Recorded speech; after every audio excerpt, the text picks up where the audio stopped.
இன்றைக்கு தமிழகத்தில் கோவை, திருப்பூர், நாமக்கல், ஈரோடு, விழுப்புரம், தமிழகம் முழுவதும் பல மாவட்டங்களில் கறிக்கோழி வளர்ப்பு பண்ணை நடத்தி வர்றாங்க.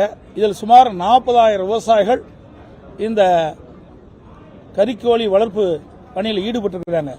இதில் சுமார் 5 லட்சம் பேர் தொழிலாளர்கள் பணியாற்றி வருகிறார்கள். இது ஒரு முக்கிய தொழிலாக கருதப்படுகின்றது.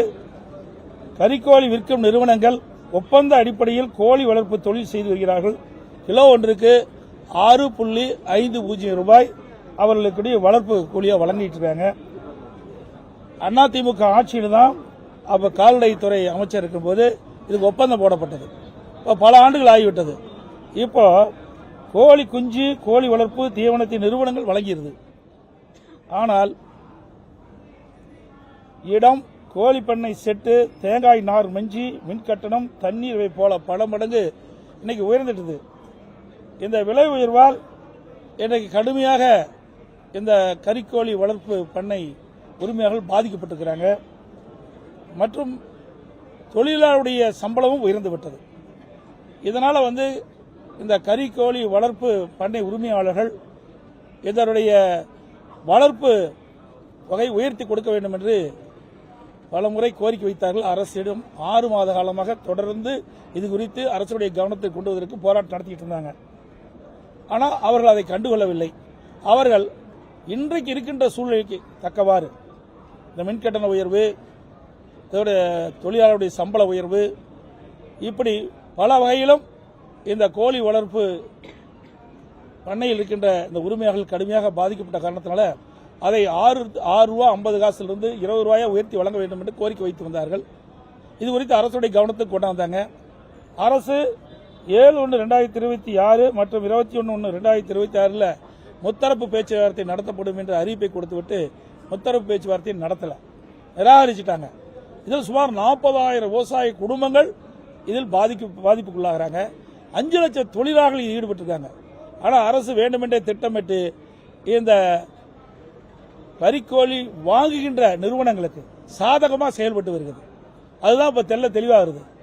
ஏன்னா இன்றைக்கு இருக்கின்ற சூழ்நிலைக்கு தக்கவாறு இவர்களுடைய கூலி உயர்வை, அந்த கோழி வளர்ப்பு செலவு அதிகரித்த காரணத்தினால அந்த கோழி வளர்ப்புக்கு எவ்வளவு செலவு உயர்ந்திருக்கோ அதற்கு ஏற்றவாறு அவருக்கு உயர்ந்து கொடுக்க வேண்டும் என்றுதான் அவருடைய கோரிக்கை. இதை 0 அவர்கள் நான் கொண்டு வந்தேன். இதை கூட பேசுவதற்கு இந்த அரசாங்கம் அனுமதிக்கல. எந்த அளவுக்கு இந்த அரசாங்கம் சர்வாதிகார போக்கை கடைபிடிக்கும் என்பது இது தெரியுது. இன்னொன்று, சிக்கன் குனியா இன்னைக்கு எல்லா பத்திரிகைகளும் வந்திருக்குது, ஊடகத்திலையும் வந்திருக்குது. இந்த அரசாங்கம் பொறுப்பேற்றதிலிருந்து இந்த கொசு ஒழிப்பில் அக்கறை செலுத்துதில்லை. இந்த கொசுனால்தான் பல நோய்கள் மக்களுக்கு தாக்கப்படுகிறது. இன்னைக்கு பாத்தீங்கன்னா தமிழகத்தில் சென்னை, காஞ்சிபுரம், தென்காசி, தேனி, கடலூர், அரியலூர் உட்பட பல மாவட்டங்களில் சிக்கன் குனியா ஏற்பட்டு கடுமையாக மக்கள் பாதிக்கப்பட்டிருக்கிறாங்க. அந்த பாதிப்புக்குள்ளான மக்களுக்கு ஆங்காங்கே முகாம்கள் நடத்தி யாரெல்லாம் பாதிக்கப்பட்டார்களோ அவர்களெல்லாம் என்னென்ன அறிகுறி இருக்கின்றதோ அதன் மூலமாக அந்த முகாமிலே அவர்கள் சிகிச்சை பெறுவதற்கான நடவடிக்கை இந்த அரசு எடுக்க வேண்டும் என்று அதுவும் நான் 0 அவர்கள் எழுப்பதாக இருந்தோம். அதுக்கு அனுமதி கொடுக்கல. அதோட இந்த நோயால் பாதிக்கப்பட்டவர்களுக்கு தனி வார்டு அமைச்சு சிகிச்சை அளிக்க வேண்டும். இல்லாவிட்டால் சிக்கன் குனியா நோய் ஏற்பட்டு விட்டால் உயிருக்கு ஆபத்து ஏற்பட்டுவிடும்.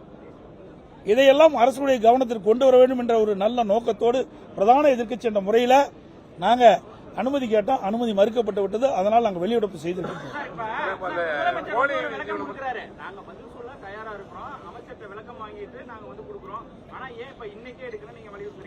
அதாவது 0 அவர்ல நேற்றைய தினம் கைது பண்ணி இன்றைக்கு விவசாயிகள் 6 மாசம் போராடிட்டு இருக்கிறாங்க.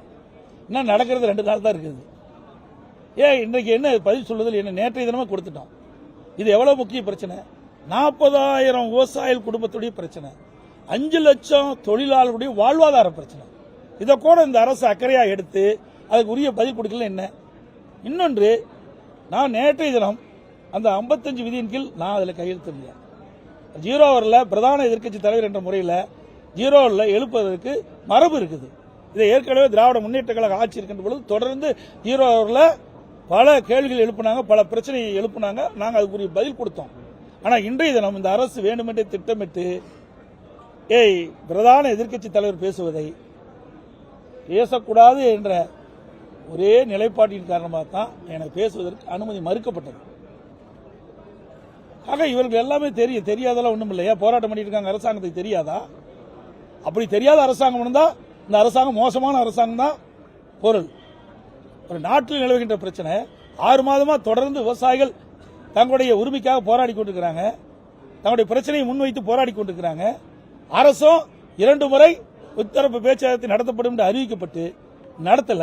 இதெல்லாம் அரசாங்கத்துக்கு தெரியாதா? இதெல்லாம் துறை அமைச்சருக்கு தெரியாதா? அப்படி தெரியலனா இந்த ஆட்சி அகற்றப்பட வேண்டிய ஆட்சி என்பது மக்கள் முடிவு செய்து விட்டாங்க. பண்ணைக்காரங்க என்ன சொல்றாங்கன்னா, நேற்று விவசாயிகள் பொறுத்த வரைக்கும் அவங்க வந்து எங்களுக்கு அரசாங்கத்துக்கு எங்களுக்கு சம்பந்தம் இல்லைங்கிற மாதிரி அவங்க பேசிட்டு இருக்காங்க. ஏன்னா நைட்டோட வர சொல்லிட்டு அத்தனை பேர் காத்திருந்தவங்களை வந்து வராம பேஸ் பண்ணி நீங்களும் நிறுவனம் தான் பேசிக்கணும்னு சொல்லியிருக்காங்களே, எப்படி கால்நடைத்துறைக்கு சம்பந்தம் இல்லாம போயிருமா? அதைத்தான் நான் கொண்டு வருவதற்கு நான் முயற்சி செஞ்சேன். ஆனா இந்த அரசாங்கம் விவசாயிகள் பக்கம் இல்ல, இந்த முதலாளி பக்கம் இருப்பதாகத்தான் தோன்றுது. ஏன்னா உண்மையிலேயே இந்த விவசாயிகள் பாதிக்கப்பட்டிருக்கிற நிலை தெரிஞ்சிருந்தா, தொழிலாளர் பாதிக்கப்பட்டு தெரிஞ்சா உடனே இன்றைக்கு எடுத்திருப்பாங்க. நீ சொன்ன மாதிரி விவசாயிகள் சங்கத்தை கூப்பிட்டு மட்டும் நிறைய பேர் நேற்று மகளிர் அவ்வளவு தூரம் வந்துட்டு அதான் புலம்புறாங்க. எங்களை வர சொல்லிட்டு திடீர்னு கேட்டா நீங்க வந்து நிறுவனத்துக்கிட்ட பேசிக்கீங்கன்னு சொல்றாங்க. ஏற்கனவே 2 முறை முத்தரப்பு பேச்சுவார்த்தை நடத்தணும் அரசாங்கம் அறிவிச்சுட்டு பேக் அடிக்குதுன்னு என்ன அர்த்தம்? பின்வாங்குதுன்னு என்ன அர்த்தம்? இதுல ஏதோ நடக்குதுன்னு தான் அர்த்தம். இதில் 40,000 விவசாய குடும்பங்கள் இல்லைங்க, 5 லட்சம் தொழிலாளர்களுடைய பிரச்சனை. இதுக்கு கூட பிரதான எதிர்க்கட்சி முறையில் அரசுடைய கவனத்துக்கு கொண்டு வருவதற்கு எங்களுக்கு அனுமதி மறுத்தா அவையில் வர வேண்டிய அவசியம் என்ன எங்களுக்கு இருக்குது? அக்கடைய பிரச்சனைக்கு தான் நாங்கள் வர்றோம்.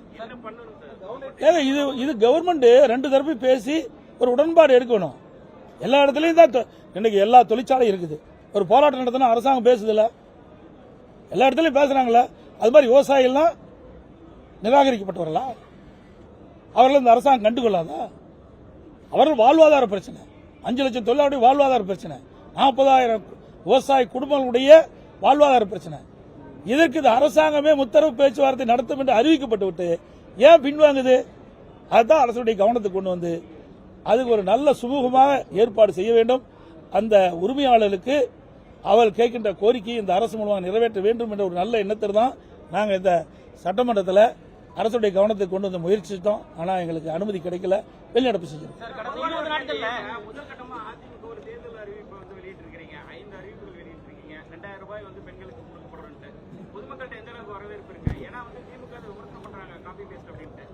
அதாவதுங்க அவையில் அப்படித்தான் பேசுவாங்க. ஏன்னா இது வந்து மற்றவர்களை நாங்கள் காப்பி அடித்து அறிவிக்க வேண்டிய அவசியமே இல்லை. ஏற்கனவே 2021 சட்டமன்ற பொதுத் தேர்தலின் போது முதல்ல தேர்தல் அறிக்கை வெளியிட்டது அதிமுக. எங்களுக்கு பிறகு 1 மணி நேரம் கழிச்சு தான் திமுக தேர்தல் அறிக்கை வெளியிட்டாங்க. அப்பொழுதே எங்களுடைய தேர்தல் அறிக்கையில் இது இடம்பெற்றிருக்குது. இதில் நான் வேணா படிக்கிறேன். அதாவது அறிவிப்பு எண் 2 மகளிர் நலன் எங்களுடைய புத்தகம், எங்களுடைய உங்கள்கிட்ட காட்டிடுறோம். ஏன்னா இந்த அமைச்சரெல்லாம் வேண்டுமென்றே திட்டமிட்டு ஒரு தவறான செய்தி சொல்லிட்டு வராங்க. இது எங்களுடைய அறிவிப்பு புத்தகம், அப்பவே வெளியிட்டோம். 2021ஆம் ஆண்டு அனைத்து இந்திய அண்ணா திராவிட முன்னேற்ற கழகத்தினுடைய தேர்தல் அறிவிப்புகள் இதை நாங்கள் கொடுத்திருக்கிறோம். இதுல பாத்தீங்கன்னா 2வது அறிவிப்பு மகளிர் நலன் குலவிளக்கு திட்டம். சமூகத்தில் பொருளாதார சமநிலையை உருவாக்கிட குலவிளக்கு திட்டத்தின் மூலம் அனைத்து குடும்ப அட்டைதாரர்களுக்கும் ஒவ்வொரு மாதம் உதவித்தொகையாக 1500 வழங்கப்படும். இத்தொகை குடும்ப தலைவின் வங்கி கணக்கில் செலுத்தப்படும். 2வது 3வது அறிவிப்பு மகளிருக்கு பேருந்து பயணச் சலுகை. நகர பேருந்துகளில் பயணம் செய்யும் மகளிருக்கு பேருந்து கட்டணத்தில் 50% கட்டணம் வழங்கப்படும். அதான் நாங்கள் ஏற்கனவே அறிவிச்ச திட்டம் தான், ஒரு புதுசாக ஒன்று நாங்கள் இல்லை. அதே மாதிரி வீடு அம்மா இல்ல திட்டம், அது நாங்கள் ஏற்கனவே அறிவிச்சிருக்கிறோம். குடியிருப்புக்கு சொந்த வீடு இல்லாதவர்களுக்கு கிராமப்புறங்களில் அரசே இடம் வாங்கி காங்கிரீட் வீடு கட்டித்தரப்படும். நகர்ப்பகுதியில் அரசே இடம் வாங்கி அடுக்குமாடி வீடுகள் கட்டி அம்மா இல்லம் திட்டம் மூலம் விலையில்லா வழங்கப்படும். இது அறிவிப்பு 1. இதெல்லாம் நாங்கள் ஏற்கனவே அனைத்து இந்திய அண்ணா திராவிட முன்னேற்ற கழகத்தினுடைய தேர்தல் அறிக்கையில் நாங்கள் அறிவிச்சிருக்கிறோம். அந்த அறிவிப்பின்படி தான் இப்போ மீண்டும் 2026 சட்டமன்ற பொதுத் தேர்தலில் எங்களுடைய அறிவிப்பை வெளியிட்டு மக்களிடத்தில் மிகப்பெரிய வரவேற்பை பெற்றிருக்குது. அந்த வரவேற்பை பெற்ற காலத்தில் தான், அந்த எரிச்சல் தான் ஒவ்வொரு நாளும் ஒவ்வொரு அமைச்சர் ஒவ்வொரு விதமா பதில் சொல்லிட்டு இருக்காங்க. தாலிக்கு தங்க திட்டம் என்ன? தாலிக்கு தங்க திட்டம் தொடர்ந்து சொல்லிட்டு இருக்காங்க. நான் ஏற்கனவே அனைத்து இந்திய அண்ணா திராவிட முன்னேற்ற கழக ஆட்சியில் கொண்டு வரப்பட்டு திராவிட முன்னேற்ற கழக ஆட்சியில் நிறுத்தப்பட்ட திட்டங்கள் அனைத்தும் நிறைவேற்றப்படும் என்று ஏற்கனவே தெரிவிச்சிட்டேன். நீங்க கூட மடிக்கணினி திட்டம், இந்த மடிக்கணினி திட்டம் இது மாண்புமிகு தெய்வம் புரட்சித் தலைவி அம்மா அவர்கள் தமிழகத்தினுடைய முதலமைச்சராக அரியணையில் இருக்கின்ற பொழுது அரசு பள்ளியில் படிக்கின்ற மாணவர்கள், அந்த மாணவர்கள் திறமையானவர்களாக அறிவுபூர்வமான மாணவர்களாக விஞ்ஞான கல்வி கிடைக்க வேண்டும் என்ற அடிப்படையில் சுமார் 52,36,000 மாணவ மாணவிகளுக்கு விலையில்லா மடிக்கணினி கொடுத்தோம். இந்த அரசு அப்படி நிறுத்திக்கிடுது. அதுக்கு பிறகு 4 ஆண்டு காலம் தொடர்ந்து சட்டமன்றத்தில் நாங்கள் இது வலியுறுத்தி வந்தோம். எங்களுடைய சட்டமன்ற உறுப்பினர்கள் வலியுறுத்தி வந்தாங்க. நாங்கள் தொலைக்காட்சி மூலமாக எங்களுடைய கருத்தை தெரிவித்தோம், அறிக்கையின் மூலமாக தெரிவித்தோம். ஆனால் 4 ஆண்டு காலமாக இந்த மடிக்கணினி வழங்கிட்ட திட்டத்தை இந்த அரசு நிறுத்தி இருந்தது. இப்போ இந்த அரசு தோல்வி பயத்தின் காரணமாக, திமுக கட்சி தோல்வி பயத்தின் காரணமாக, அடுத்த ஆண்டு நடைபெற்ற சட்டமன்ற தேர்தலில் தோல்விட்டுருமோ என்ற அச்சத்தின் காரணமாக இப்பொழுது 10 லட்சம் கல்லூரி மாணவர்களுக்கு கொடுப்பதாக அறிவிச்சிருக்கிறாங்க. அது கூட முழுசா கொடுக்க முடியாது. ஏன்னா அறிவிச்ச உடனே அதில் அதை தயாரித்து கொடுக்கிற அளவுக்கு அந்த நிறுவனம் இல்லை என்றுதான் எனக்கு கிடைத்த தகவல். அது மட்டும் இல்லை, இதை வேண்டுமென்றே திட்டமிட்டு அந்த மாணவருடைய வாக்குகளை பெறுவதற்கு அந்த திட்டத்தை அறிவிச்சிருக்கிறாங்க. உண்மையிலேயே அந்த மாணவர்களுக்கு நல்லது நடக்க வேண்டும், நன்மை நடக்க வேண்டும் இருந்தா இந்த கல்லூரி துவங்குவதற்கு முன்பாகவே இதை கொடுத்திருந்தா பயனுள்ளதா இருக்கும். அல்ல கடன் உடனே வாங்கி, கல்லூரி திறந்த உடனே கடன் உடனே வாங்கி அவர்கள் அந்த மாணவர்கள் இன்னைக்கு இந்த லேப்டாப் வாங்கியிருக்கிறாங்க. அப்புறம் 3 ஆண்டு முடிஞ்சு மாணவர்கள் வெளியே பட்டப்படிப்பு முடிஞ்சு அவர்கள் அந்த பட்டப்படி முடிஞ்சு போகின்ற காலத்தில் இப்போ அந்த மடிக்கணினி கொடுக்குறாங்க. அதனால எந்த ஒரு பயனும் மாணவர்களுக்கு கிடைக்கல. ஆக வேண்டுமென்றே திட்டமிட்டு அதிமுக ஆட்சியில் கொண்டு வரப்பட்ட திட்டம் முடக்கிறாங்க. ஆனால் இன்றைக்கு இந்த மாணவர் மத்தியில், இளைஞர்கள் மத்தியில் இந்த மடிக்கணினி திட்டம் நிறுத்தப்பட்டதால்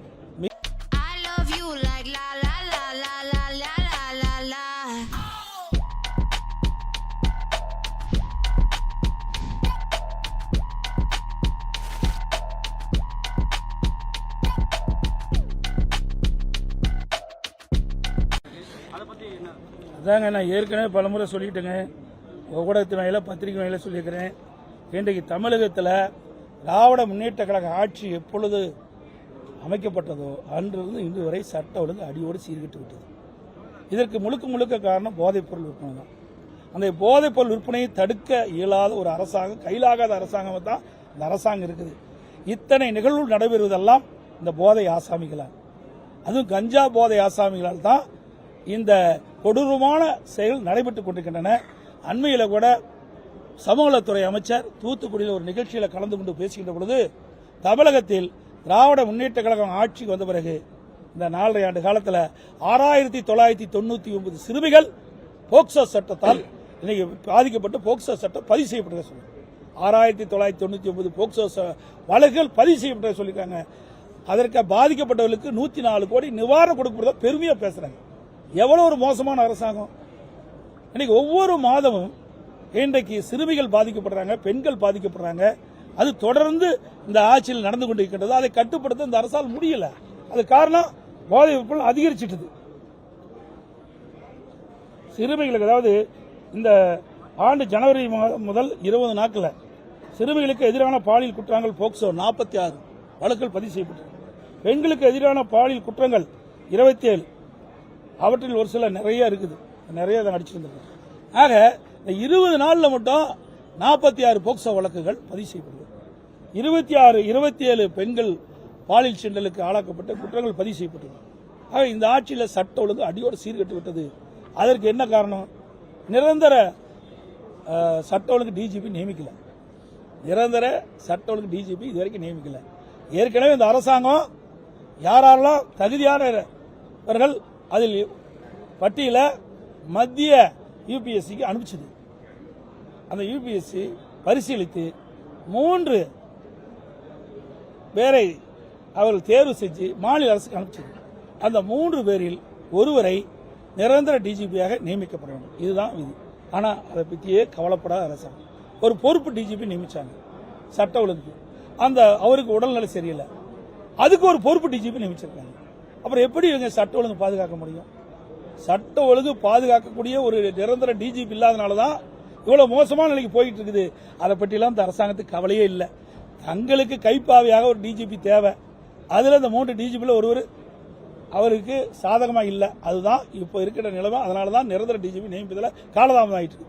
போராட்டத்தில் ஈடுபடுறவங்களை வந்து காவல்துறை வந்து கைது செய்து என்ன பண்றாங்க? நேற்று கூட கிராம உதவியாளர்களை கைது செய்து கிண்டிக்கு அப்புறம் அந்த இடத்துல ஆனந்தூர்ல பாதியில விட்டுட்டு போயிடுறாங்க. எந்த மண்டபத்திலையும் வந்து அடைக்க மாட்டேன்றாங்க. என்ன பிரச்சனை? மண்டபம் கிடைக்க மாட்டேங்குது. அது ஒரு பக்கம். அவங்களுக்கு சரியான காவல்துறை கைது செய்யப்பட்ட அந்த அவங்க போராட்டக்காரர்கள் கூட சரியான அடைக்க முடியாத சூழல் இருக்கு. மனதளவுல காவல்துறையினரும் பாதிச்சிருக்காங்க. ஒவ்வொரு முறையுமே போராட்டத்துல போன வருஷத்துல ஆரம்பிச்ச போராட்டத்துல இருந்து அவங்க சாப்பாடு வாங்கி கொடுக்கற முதற்கொண்டு எல்லாமே இருக்காங்க.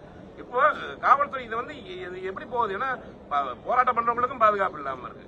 அதாவதுங்க, இந்த அரசு பல வாக்குறுதி, இந்த திமுக கட்சி 2021 சட்டமன்ற பொதுத் தேர்தலில் எப்படியாவது வெற்றி பெற வேண்டும் அந்த நோக்கத்தில் பல அறிவிப்புகளை வெளியிட்டாங்க. அந்த அறிவிப்புகளை நிறைவேற்ற வேண்டும் தான் சம்பந்தப்பட்ட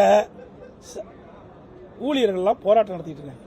அது அரசு ஊழியர்களாகட்டும், அல்லது பகுதி நேர ஆசிரியராகட்டும், இடைநிலை ஆசிரியர்களாகட்டும், செவிலியர்களாகட்டும், கிராம உதவியாகட்டும், சத்துணவாகட்டும், எல்லாமே வாக்குறுதி கொடுத்துட்டாங்க. நீங்க அந்த வாக்குறுதி என்ன குறிப்பிட்டு நிறைவேற்ற வேண்டும் போராடிட்டு இருக்காங்க. அந்த போராட்ட நடைமுறைகளுக்காவது ஒழுங்கா அவர்களுக்கு பாதுகாப்பான இடம் கொடுக்கணும், அவர்களுக்கு உணவு கொடுக்கணும். எதையுமே கிடையாது. வேண்டுமென்றே திட்டமிட்டு இந்த அரசுக்கு எதிராக செயல்பட வேண்டும் ஒடுக்குறாங்க. இதை மிக கண்டனத்துக்குரியது. ஒரு ஜனநாயக நாடு. ஒரு ஜனநாயக நாட்டில் இன்னைக்கு போராடுவதற்கு அனைவருக்கும் உரிமை உண்டு. தங்களுடைய நிலைமையை அரசுடைய கவனத்தில் கொண்டு வருவதற்கு ஒவ்வொருவருக்கும் உரிமை உண்டு, ஒவ்வொரு சங்கத்திற்கும் உரிமை உண்டு. அதிமுக ஆட்சியில் பல்லாயிரக்கணக்கான போராட்டத்தை நான் சந்திச்சேன்.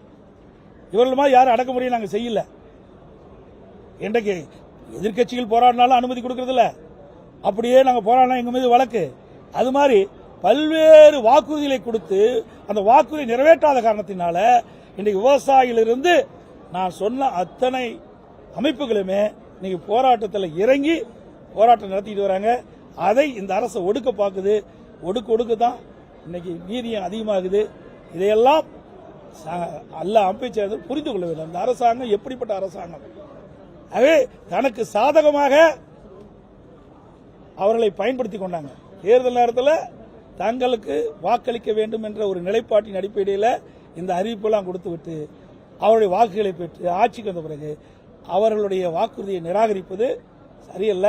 ஏன்னா வாக்குறுதி கொடுத்துட்ட, நீ சிந்திச்சு பார்க்கணும்ல. வாக்குறுதி கொடுக்கறதுக்கு முடியாது.